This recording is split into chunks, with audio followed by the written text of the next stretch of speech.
Yes,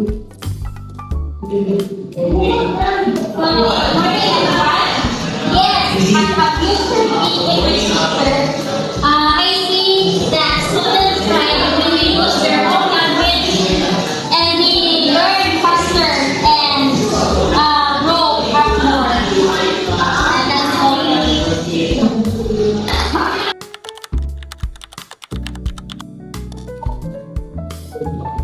Think about the language study, how high important integrated programs in Philippine society. Of course, they're more likely receive a higher gain or bigger gain than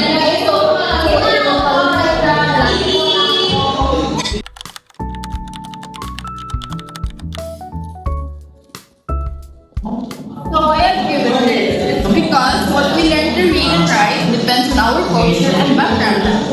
So some forms of literacy are valued from others. So it's like our English is just in the local, and then and some English are more valued sa others, more important to others.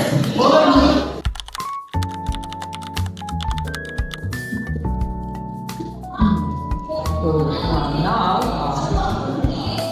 in your answer or in your idea or discussion about our topic or linguistic language ideology, we have a different on our point of view, no? So that's a great point. Now, have you seen this different trend actually bring Cebu community closer together?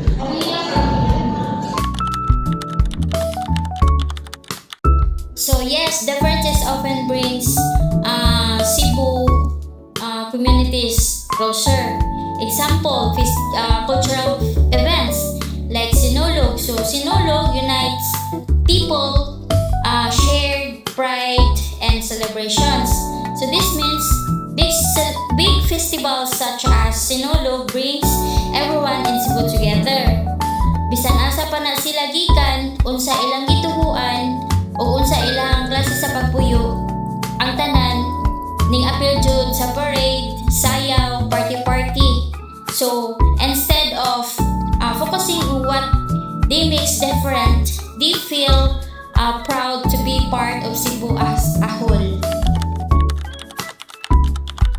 So even if people have many differences like backgrounds, language, or their belief, we still gather together. Like for example, fiestas or barangay events, or even instead of dividing those differences helps us understand and feel how united we are as a community.